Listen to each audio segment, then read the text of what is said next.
Hi friends, ఎలా ఉన్నారు? నేను బాగున్నాను. మీరందరూ బాగుండాలని కోరుకుంటున్నాను. ఇప్పుడు కథలోకి వెళ్దాం. చదువుతున్నది శోభారెడ్డి. నువ్వెందుకు కూర్చో, నేను తుడిచేసుకుంటానులే అంటూ చుట్టూ చూసింది వాష్ బేసిన్ కోసం. పులిమీసాల వ్యక్తి ప్రక్కనే ఉంది టాయిలెట్ రూమ్. లోపల భయం కలుగుతున్నా తెచ్చుకున్న ధైర్యంతో టాయిలెట్ రూమ్ వైపు నడిచింది. లేడీస్ రూమ్ అతనికి కొద్ది దూరంలో ఉంది. దగ్గరికి వచ్చాక అతని వంక భయంగా చూస్తూ ముందుకు నడిచింది.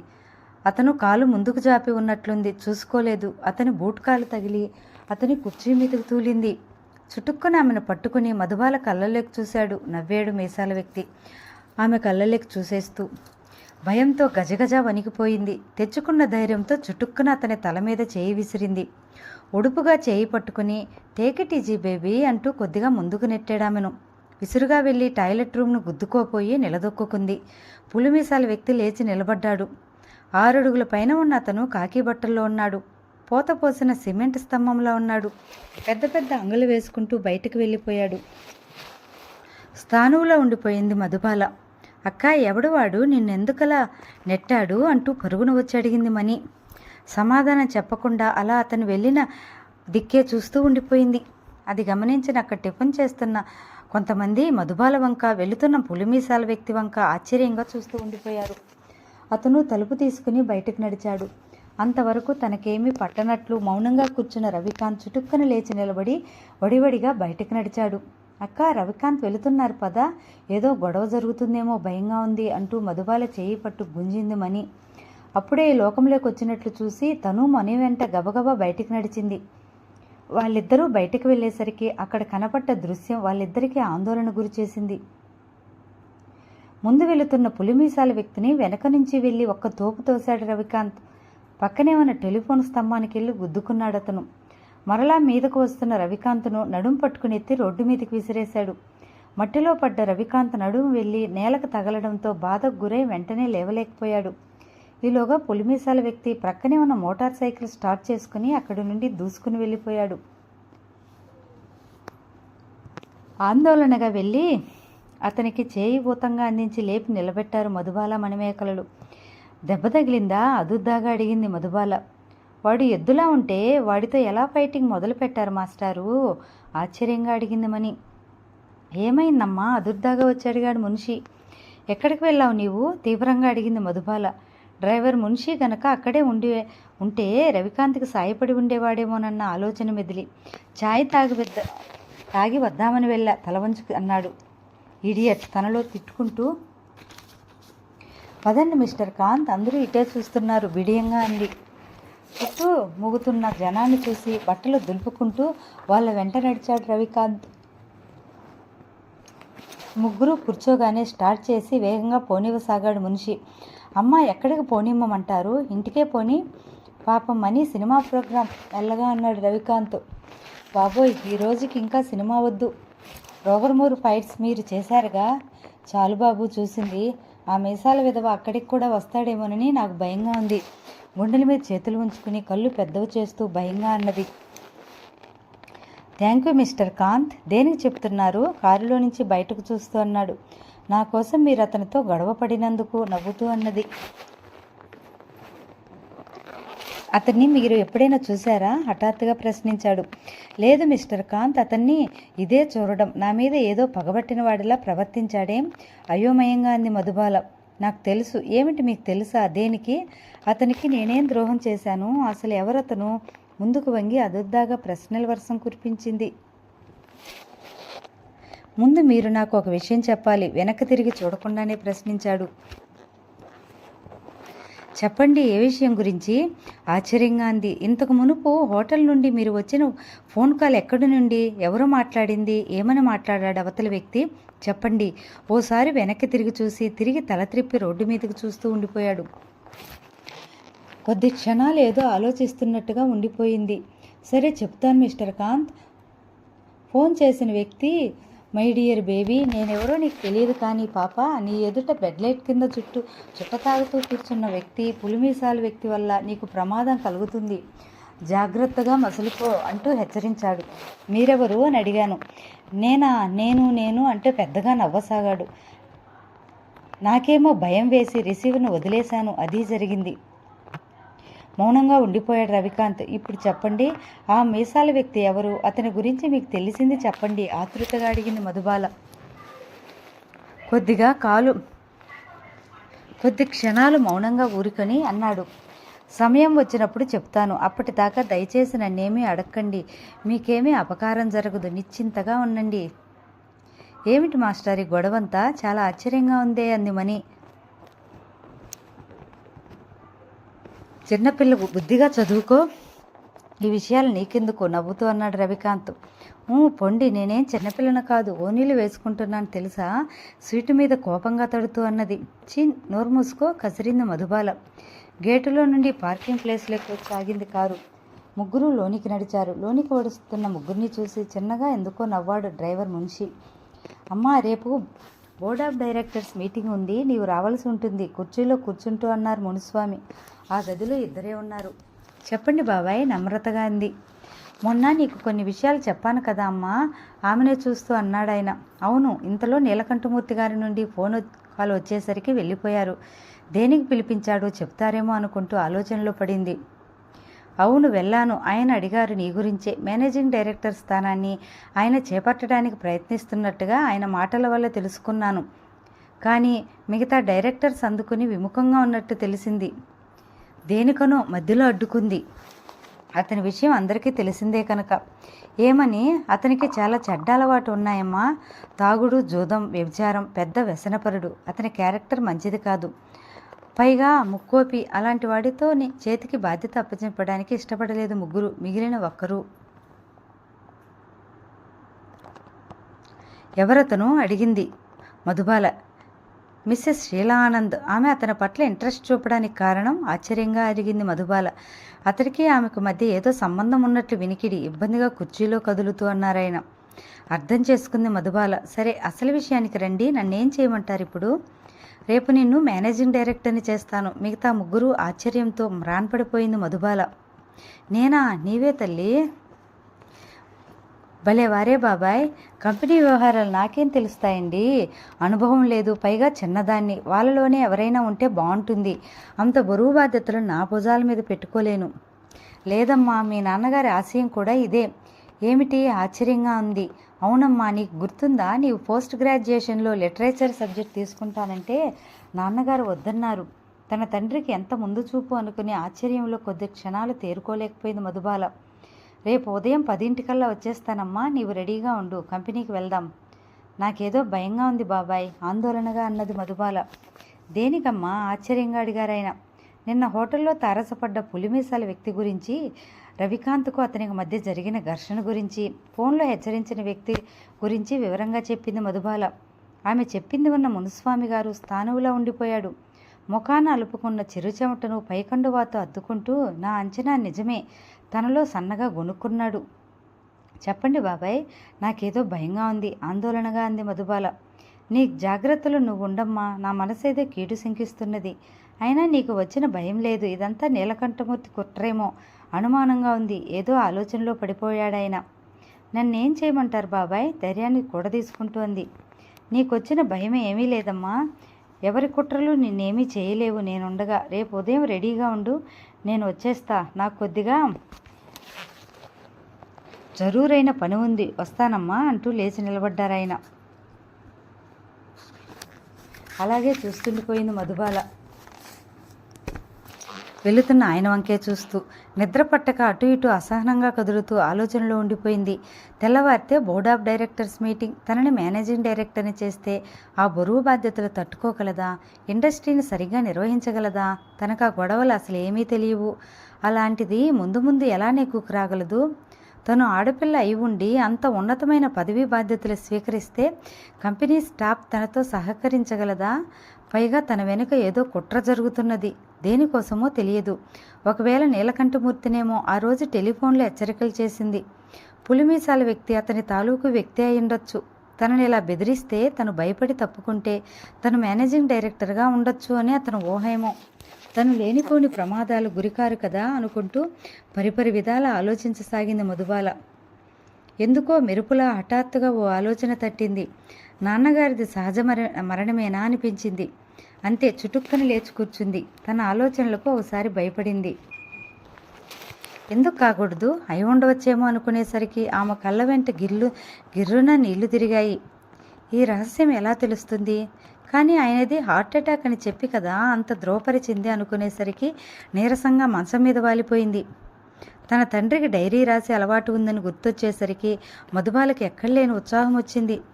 అవును, ఆయన వ్రాసే డైరీ తీసి చూస్తే ఏమైనా విషయాలు బయటపడవచ్చు అనిపించేసరికి తిరిగి ఉత్సాహంగా లేచి కూర్చుంది. లేచి తన గదిలో నుండి బయటకొచ్చింది. అది 2వ అంతస్తు. గోడకున్న గడియారం టంగ్ టంగ్ అంటూ 12 సార్లు మోగింది. ఉలిక్కిపడి తల తిప్పి చూసింది. 12 గంటలు సూచిస్తున్నది గడియారం. తన గది కొద్ది దూరంలో ఉన్న గదే తన తండ్రిది. మొదటి నుండి దానిలోనే ఉండేవారాయన. తన తల్లి ఆ గదిలోనే మరణించింది. అందుకే ఆయన ఆ గదిలోనే ఎక్కువగా గడుపుతుంటారు. తాళం తీసి లోనికి అడుగు పెట్టింది. లోపలంతా చీకటిగా ఉంది. గోడకు ఓ ప్రక్కగా ఉన్న స్విచ్ను నొక్కింది. గదిలో ఉన్న ట్యూబ్లైట్ వెలిగింది. గది నిండా బూజు. ఆయన చనిపోయాకింతవరకు ఆ గదిలోకి ఎవరూ అడుగు పెట్టలేదు. అందుకే గది అలా ఉంది అనుకుంది. గోడకు వేలాడుతున్న నిలువెత్తు తల్లి విగ్రహం దగ్గరికి నడిచింది. ఫోటో నిండా బూజు వేలాడుతున్నది. వేలాడుతున్న వాడిపోయిన పూలదండని తీసి అవతల వేసి చేతులతో బూజును లాగివేసి, అమ్మా, ఒంటరిదాన్ని అయిపోయాను. నాన్నగారు కూడా నీ దగ్గరికే చేరుకున్నారు. నన్ను ఒక్కదాన్ని ఒంటరిదాన్ని చేశారనుకుంటూ కళ్ళ వెంట నీళ్లు పెట్టుకుంది. తల్లి ఫోటోను కొద్ది నిమిషాలు చూసి కళ్ళు ఒత్తుకుని తండ్రివాడే అలమరా వైపు నడిచింది. లాగి చూసింది. తలుపు రాలేదు. తాళం చెవులు ఎక్కడున్నాయబ్బా అనుకుంటూ ప్రక్కనే ఉన్న డ్రాయర్ సొరుగులు తీసి చూసింది. దానిలో తాళం చెవులు గుత్తి ఒకటి కనిపించింది. వేరే ఇంకా ఏవేవో కాగితాలు, కొన్ని ఫైల్స్ దాని నిండా ఉన్నాయి. డైరీ మాత్రం లేదు. అలమరాలో దొరకవచ్చు అనుకుంటూ ఆ తాళం చెవుల్లో నుండి ఓ తాళం చెవి తీసి ఇదై ఉంటుంది అని అలమరా కీహోల్ నుంచి తిప్పింది. వెంటనే తెరుచుకుంది తలుపు. అమ్మయ్య అనుకుంది. తెరిచి చూస్తే ఏవేవో కాగితాల కట్టలు, కొన్ని ఫైల్స్ దాని నిండా ఉన్నాయి. దాంట్లో ఉన్న 4 అరలను చూస్తే ఓ మూల నోట్బుక్ సైజులో ఉన్న ఓ ఎర్ర డైరీ ఆమె కళ్ళకు కనిపించింది. సంతోషంతో చుటుక్కున దాన్ని చేతిలోకి తీసుకుని గబగబా పేజీలు తిరగేయసాగింది. ఆ తిరగేయడంలో ఒక పేజీలో కొన్ని లైన్లు ఆమె దృష్టిని ఆకట్టుకున్నాయి. అది చదివి నిశ్చేష్టురాలైంది. తేరుకొని మిగతా పేజీలు తిప్పింది. ఆ డైరీ నిండా ఏవేవో రాసి ఉన్నాయి. ఇలా లాభం లేదు, మొత్తం చదివితే కానీ విషయాలు బయటపడవనుకుంటూ ఉండగా ఎవరో నవ్వినట్లనిపించింది. అదిరిపడి చుట్టూ చూసింది. ఎవరూ లేరు. అంతా భ్రమ అనుకుని కొద్దిగా ధైర్యం తెచ్చుకుంది. ఇక ఈ గదిలో ఉండకూడదు. వెంటనే తన గదికి వెళ్ళిపోవాలనుకుంటూ అలమరా తలుపు వేసి తాళం బిగించి తాళం చెవులు గుత్తిని డ్రాయర్ సొరుగులో యథాతథంగా ఉంచేసి వెనుదిరిగింది. అప్పటికే ఆలస్యమైంది. ఎవరో స్విచ్ ఆఫ్ చేసిన శబ్దం. వెంటనే గదిలో వెలుగుతున్న ట్యూబ్లైట్ ఆరిపోవడం జరిగింది. గది నిండా దట్టంగా చీకటలుముకుంది. అదిరిపడి కెవ్వును కేక వేయబోయి పళ్ళ బిగువున ఆపుకుంది. కానీ నిలువెల్లా వణికిపోసాగింది. ఎవరో ఈ గదిలో ఉన్నారు. తనని భయపెడుతున్నారు. ఏదైనా అపకారం చేయవచ్చు అనిపించేసరికి మరి కాస్త గుండెదడ ఇచ్చింది.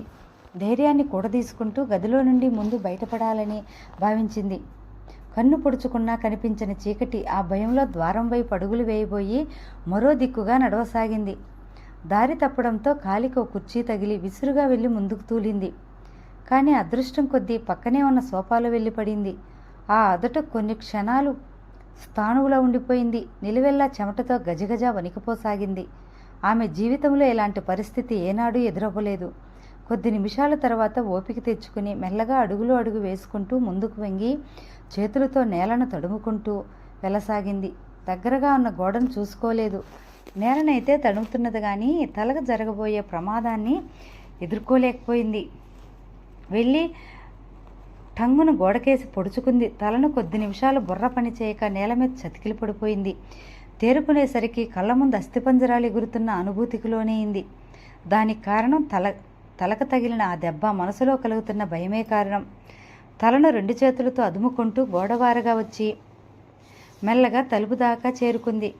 ద్వారం నుండి ఆ గది దాటి బయటకు వచ్చేసరికి క్రింది అంతస్తులో వెలుగుతున్న బెడ్ లైట్ కాంతిని చూసేసరికి గొప్ప రిలీఫ్ పొందినట్టు దీర్ఘంగా నిట్టూర్చింది. పైనంతా కటిక చీకటి. క్రింద అంతస్తులో కనపడుతున్న ఆ కొద్ది వెలిగే ఆ భవంతి కొద్దిగా ధైర్యాన్ని ఇస్తున్నది. చేతిలో ఉన్న డైరీని భద్రంగా గుండెలకు అదుముకొని మెల్లగా తన గది దాకా నడిచింది. క్రింద అంతస్తులో ఉన్న సన్నని వెలిగే పైకి కొద్ది కొద్దిగా పడుతున్నది. హఠాత్తుగా ఆ కాంతి కూడా మాయమయ్యి మధుబాల కళ్ళ ముందు కాలరాత్రి ప్రత్యక్షమైంది. తిరిగి భయంతో ఓ వెరికేక వేద్దామనిపించింది. అప్పుడైనా గదుల్లో నిద్రపోతున్న వారు రాకపోరా అని ఆమె ఆలోచన. కింద గదుల్లో ఒక గదిలో రవికాంత్ ఉంటున్నాడు. మెట్ల కింద ఉన్న గదిలో మేనేజర్ బాబాయ్, ఆమె పక్క గదిలో మణిమేఖల, భవంతి వెనుక ఉన్న అవుట్ హౌస్లో డ్రైవర్ మున్షి, అతడి తల్లి, వంట చేసే మీరాబాయి ఉంటున్నారు. బయట గేటు దగ్గర గుర్కా ఎలానో ఉంటాడు. నౌకర్ బలరాం క్రింద అంతస్తులోని షెడ్లో పడుకుంటాడు. తను ఒక్క కేక వేస్తే ఎవరైనా రావచ్చు అని ఆమెకు అనిపించినప్పటికీ భయానికి గురై కేక పెట్టడం అంటే ఆమెకు చిన్న తనంగా అనిపించింది. అందుకే లేని ధైర్యాన్ని కూడదీసుకుంటూ మెల్లగా తన గది దాకా వచ్చి దీర్ఘంగా నిట్టూర్చింది. అమ్మయ్య, ప్రమాదం గడిచినట్లే అనుకుంటూ ఆ చీకట్లోని వెనుదిరిగి తలుపులు దగ్గరగా వేయబోయింది. తలుపు వేస్తుండగా ఆమె భుజం మీద ఎవరిదో చెయ్యి పడింది. అంతే, అదిరిపడి కొవ్వును కేకపెట్టి భయంతో మూర్చపోయి కుప్పలా నేల మీదకు జారిపోయింది. ఆమె ప్రాణప్రదంగా తెచ్చిన ఆ డైరీ కాస్త ఆ చీకటిలో మాయమైపోయింది. పూలదండల మధ్య కారులో నుంచి దిగుతున్న మధుబాలను చూసి ఎదురుగా పరిగెత్తుకుంటూ వెళ్ళింది Manimekhala. Congratulations అక్కాయ్, I am very happy అంటూ మధుబాలను కౌగిలించుకుంది. డ్రైవర్ మున్షి, తల్లి మీరాబాయ్ మధుబాలకు చుట్టూ ఎర్రనీళ్లు తిప్పి అవతలకు పారేసింది. ఆ కారు వెంట మరో 3 కార్లు వచ్చాయి. దానిలో నుండి కంపెనీ డైరెక్టర్స్ దిగారు. ముందు మధుబాల లోనికి నడిచింది. అందరూ ఆమె వెంట నడిచారు. నేరుగా వెళ్ళి తండ్రి ఫోటో వద్దకు వెళ్ళి నిలబడింది. చేతులెత్తి నమస్కరిస్తూ కళ్ళ వెంట నీరు పెట్టుకుంది. తన తండ్రే కనుక ఈ తరుణంలో ఉంటే ఎంత సంతోషించేవాడు అనుకునేసరికి ఆమెకు దుఃఖం పొంగి పొర్లింది. ఊరుకో అక్కాయ్, వాళ్ళంతా చూస్తున్నారు అని మణిమేఖల చెవి దగ్గర హెచ్చరించేసరికి వచ్చే దుఃఖాన్ని ఆపుకుంటూ వెనుదిరిగింది.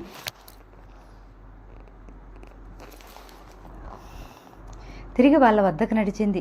కూర్చోండి సార్, కాఫీ టిఫిన్ తీసుకువెళ్దురు అంటూ వాళ్ళందరినీ గౌరవపూర్వకంగా కూర్చోబెట్టింది. మేనేజర్ మునిస్వామి గారు, ఆయన పక్కన రవికాంత్, పక్కన కంపెనీ డైరెక్టర్స్ ముగ్గురు సోఫాలో ఆసీనులయ్యారు. ఇంటి నౌకరు బలరాం, మణిమేఖల అందరికీ కాఫీ టిఫిన్లు అందించే ప్రయత్నంలో ఉండిపోయారు.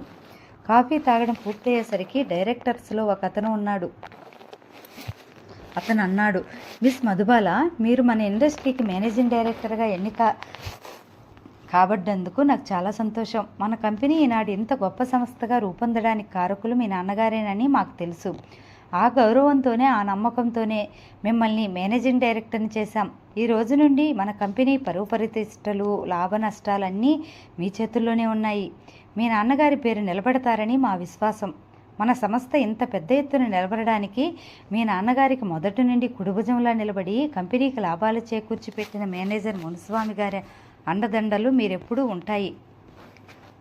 ఆయన అదే పోస్టులో కొనసాగుతారు. మిమ్మల్ని మేనేజింగ్ డైరెక్టర్ని చేయమని మమ్మల్ని కోరి మిమ్మల్ని ఆ స్థానంలో ఉంచడానికి ముఖ్య కారకులైన మేనేజర్ మునిస్వామి గారిని మీరు మన కంపెనీ గుర్తుంచుకుంటుందని నా విశ్వాసం అంటూ అడిగారు ఆయన. కృతజ్ఞతాభావంతో మునిస్వామి వంక చూసింది మధుబాల. తన పాలిట దేవుడి ఈయన, తండ్రి లేని రుణం తీరుస్తున్నాడు. ఈయనలో తన తండ్రిని చూసుకోవచ్చు అనిపించి ఆయన వంక కొద్ది క్షణాల ఆరాధనాపూర్వకంగా చూసింది. సన్నటి నీటి పొర ఆమె కన్నులలో మెదలాడింది. మునిస్వామి గారి పెదమిల మీద చిన్న దరహాసం మొదలైంది. వస్తానమ్మా అంటూ ముగ్గురు లేచి నిలబడ్డారు.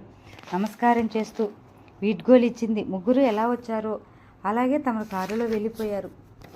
మిగిలింది ఆ హాల్లో మేనేజర్ మునిస్వామి, మణిమేఖల, రవికాంత్. బాబాయ్, మీ మేలు మర్చిపోను, మీ రుణం తీర్చుకోలేనిది. మనస్ఫూర్తిగా ఆయన పాదాల మీద చేతులు ఆనించి నమస్కరించింది. అయ్యో భలే దానివే తల్లి, నా విధి నేను నిర్వహించాను. మీ తండ్రి గారు ఉప్పు తిన్న శరీరం ఇది. ఆయనకు, ఆయన సంతానమైన నీకు నేను చేయగలిగినంత వరకు చేయడం నా విద్యుత్ ధర్మం అమ్మా అంటూ మృదువుగా మధుబాల తలను నిమిరారు. థ్యాంక్స్ బాబాయ్ అంటూ కృతజ్ఞతాపూర్వకంగా మరోసారి నమస్కరించింది.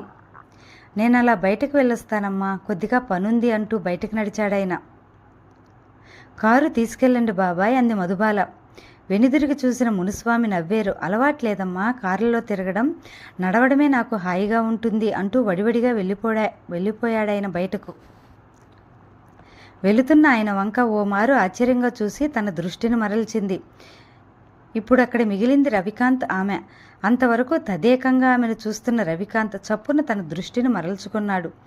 అది గమనించిన మధుబాల ఓసారి నవ్వుకుంది. మిస్టర్ కాంత్, ఈరోజు నాకు చాలా ఆనందంగా ఉంది అంది ఎదురుగా ఉన్న సోఫాలో కూర్చుంటూ. కంపెనీలో వాళ్ళు కూడా చాలా ఆనందంగా ఉన్నట్లు గమనించారు మేడం. మిస్టర్ కాంత్, మీరు నన్ను మేడం అని పిలవడం ఏమీ బాగాలేదు చిరుకోపంగా అంది. ఏమని పిలవమంటారు? చిన్నగా నవ్వుతూ తలదించుకున్నాడు రవికాంత్. మధుబాల అని పిలవండి. నాకు అలా పిలిస్తేనే బాగుంటుంది. నాకు బాగుండదు దేనికో. ఒక కంపెనీ మేనేజింగ్ డైరెక్టర్ని నాలాంటి సామాన్యుడు అందున ఓ ఆడపిల్లను పేరు పెట్టి పిలవడమే భయంగా చూస్తున్నాడు.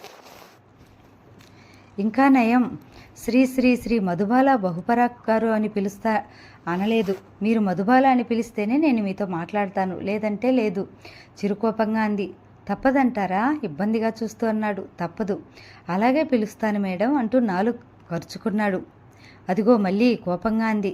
సారీ మధుబాల చిన్నగా నవ్వాడు. ప్లీజ్ వెయిట్, ఇట్లా వచ్చేస్తా అంటూ హడావిడిగా లోనికి వెళ్ళింది. కొద్ది నిమిషాల్లో డ్రెస్ చేంజ్ చేసుకుని తిరిగి వచ్చింది. ఈరోజు స్టాఫ్ వర్కర్స్ అందరూ నాకు ఘనంగా స్వాగతం ఇచ్చారు కదా మిస్టర్ కాంత్. ఇది నా జీవితంలో మర్చిపోలేని ఓ గొప్ప సంఘటన. ఏదో థ్రిల్లుకు గురైనాను. ఇదంతా నిజమేనా అనిపిస్తున్నది. ఇప్పటికీ ఈ బరువు బాధ్యతలు నేను సక్రమంగా నిర్వహించగలనా అని భయంగా ఉంది. కొద్దిగా ఆందోళన ధ్వనించింది ఆమె కంఠస్వరంలో. నిర్వహించగలరని నా నమ్మకం. మీకు ఆ నమ్మకం ఉందేమో కానీ నాకు భయంగా ఉంది. అందుకే మీ సమాధానం కోరదామనుకుంటున్నాను. సహకారం చెప్పండి, నేను చేయగలను. ఇదైతే తప్పకుండా చేస్తాను. మాట ఇవ్వండి. షూర్. రేపటి నుండి మీరు నాకు పర్సనల్ అసిస్టెంట్గా ఉండాలి. చిన్నగా నవ్వుతోంది. వాట్? ఆశ్చర్యంగా ముందుకు వంగి అన్నాడు. ఎస్. బాగా ఆలోచించి అడుగుతున్నారా? ఆమె కళ్ళల్లోకి సూటిగా చూస్తూ అడిగాడు. చాలా బాగా ఆలోచించి అడుగుతున్నాను మిస్టర్ కాంత్. మీ సహకారం నాకు కావాలి. మీ మీద నాకు ఆ నమ్మకం ఉంది. నా వెనుక ఏదో కుట్ర జరుగుతున్నదని మీరు కూడా ఊహించే ఉంటారు. అందువల్ల మీరు నాకు ప్రమాదం జరగకుండా చూడగలరని నా విశ్వాసం. ప్లీజ్ నా మాట కాదనకండి. సోఫాలో నుంచి కొద్దిగా ముందుకు వంగి ప్రాధేయపూర్వకంగా చూస్తూ అడిగింది. కొద్ది క్షణాలు మౌనంగా ఉండిపోయాడు. ఆమె సమాధానం కోసం ఆతృతతో ఎదురు చూడసాగింది మధుబాల. అతని సమాధానం కోసం. మున్షి ఎక్కడ? దాదాపు ఇక్కడ కారులో కూర్చుని ఉన్న మణిమేకల హడావిడి పడిపోతోంది. అలాగే అమ్మాయి గారు అంటూ టక్కును బేకు వేసి ఆపాడు డ్రైవర్ మున్షి. రాత్రి 9 గంటల సమయం. ఓ బంగళాకి వెళ్ళి తన స్నేహితురాలతో బయటకు వచ్చింది. ఉంటానే, నీ నోట్బుక్స్ రేపు ఇస్తాను రాత్రి చదువుకుని. అలాగే అందమ్మాయి. వస్తాను మరి, పొద్దుపోయింది. రేపు ఎగ్జామ్ కదా. అక్కయ్యని అడిగి కారులో వచ్చేస్తాను. వెళ్తా. గుడ్ బై చెప్పేసి తిరిగి కారులో వచ్చి కూర్చుంది. వాతావరణంలో మార్పు రాసాగింది. దట్టంగా మేఘాలు అలుముకున్నాయి. హఠాత్తుగా పెద్ద పెద్ద చినుకులు మొదలై క్షణాల్లో హోరు వర్షం మొదలైంది. ఈదురుగాలి విసిరి విసిరి కొట్టసాగింది. అప్పటి కారు సగం దూరం వచ్చి ఆగింది. ఊరికి ఒక ప్రక్కగా ఉంది మధుబాల భవంతి. ఇంకొక 2 మైళ్ళ దాకా వెళ్ళవలసి ఉంటుందనగా టక్కున కరెంటు పోయింది. వర్షానికి ఈదురుగాలికి రోడ్డు మీద జనసంచారం తగ్గిపోయింది. కారులో ప్రయాణిస్తున్న మణి ఆందోళన పడసాగింది. మున్షి, త్వరగా పోనీవు, వర్షం పెద్దదైంది కంగారుగా అంది. మీరేమీ భయపడకండి చిన్నగా నవ్వాడు మున్షి మణి భయపడుతూ ఉండటం చూసి. చేరవలసిన గమ్యం ఇంకొక మైలు ఉందనగా టక్కున ఆగిపోయింది కారు. ఏమైంది? అదుద్దాగా అడిగింది. పంచర్ అయినట్లుంది, చూస్తాను అంటూ కారులో నుండి హడావిడిగా దిగాడు. దడదడమంటూ కురుస్తున్న వర్షంలో తడిసి ముద్దయిపోయాడు. కారులో కూర్చుని ఉన్న మణి పెద్దగా అరిచి చెప్పాల్సి వచ్చింది పంచర్ అయిందన్న సంగతి. కారణం వర్షపు హోరు. ఈదురుగాలికి మాటలు సరిగా వినిపించడం లేదు. కారు మీద వర్షం దడదడమంటూ శబ్దం చేయసాగింది. ఇల్లు ఎలా చేరాలి అని తలుచుకునేసరికి భయంతో నోరు ఎండుకుపోయింది మనీకి. ఏం చేద్దాం ఇప్పుడు? పెద్దగా అరిచి అడిగింది ఆందోళనగా. తిరిగి తన సీటులోకి వచ్చి కూర్చుంటూ అన్నాడు. వర్షం తగ్గేదాకా మనం ఇక్కడే గడపటం మంచిది. బాబోయ్, నాకు భయం. వస్తున్న ఏడుపును దిగమింగుకుంటూ అన్నది. ఏం చేద్దామంటారు? నడిచి వెళదాం. ఇంత చీకట్లోనా? పైగా ఈ వర్షంలోనా? రోడ్ల మీద లైట్లు కూడా వెలగటం లేదు. కటిక చీకటి. వెళ్ళలేం. మీరు ఈ వర్షంలో ఈ రోడ్డు మీద నడవటం మాటలు కాదు చిన్నగా నవ్వుతూ అన్నాడు. అయితే తెల్లవార్లు కారులోనే ఉండి పొమ్మంటావా? కోపంగా అంది. ఏం చేయమంటారు నన్ను? చిరుకోపంగా అడిగాడు. తడిసిపోయినా పర్వాలేదు, దిగి ఎలాగో నడిచి వెళ్దాం అన్నది. అక్క, రవికాంత్ ఇద్దరూ మాట్లాడుకుంటూ ఉండగా స్నేహితురాలింటికి వెళ్ళి వస్తానని చెప్పి తను బయలుదేరింది. అప్పటికే 9 కావచ్చింది అనుకుంటుండగా ఇంకా మైలు ఉంది, పైగా వర్షం, దానికి తోడు చీకటి, ఎలా వెళ్తాం అన్నాడు మున్షి ఆమె ఆలోచనలకు అడ్డు వేస్తూ. ఏమైనా సరే వెళ్ళి తీరవలసిందే. సరే, మీ ఇష్టం, ముందు నన్ను చూడనివ్వండి. టార్చ్ లైట్ ఒకటి చిన్నది డిక్కీలో ఉండాలి, అదన్నా ఉంటే నయం అంటూ తలుపు తెరుచుకుని కిందికి దిగాడు. బాబోయ్ అంటూ పెద్దగా అరిచాడు. ఏమైంది? ఆందోళనతో కంగారుగా ఉంది. మోకాళ్ళ లోతులో నీళ్లున్నాయి, ఇక్కడంతా పల్లం నీళ్లు ఆగినట్లున్నాయి అంటూ కారు వెనక్కి వెళ్ళి డిక్కీ తెరిచి వెతకసాగాడు. దొరికింది, పెద్దగా అరిచాడు. అమ్మయ్య, దొరికిందా? ఆనందంగా అంది. చీకట్లో పెన్నిది దొరికినంత సంబరమేసింది మనీకి. దిగండి. మెల్లగా డోర్ తెరిచి భయంగా కాళ్ళు కింద ఉంచింది. మోకాళ్ళ వరకు వచ్చాయి నీళ్లు. వర్షం విసిరి విసిరి కొడుతున్నది, గాలి ముందుకు నెడుతున్నది. క్షణాల మీద ముద్దయిపోయింది ఆమె శరీరం. భయంగా ఉంది, పడతానేమో. పెద్దగా అరిచి సమాధానం చెప్పవలసి వచ్చింది. ఆ గాలి విసురుకు పక్కనే ఉన్న మున్షీ చెవులకి చాలా దూరంగా మాట్లాడినట్టుగా వినపడింది.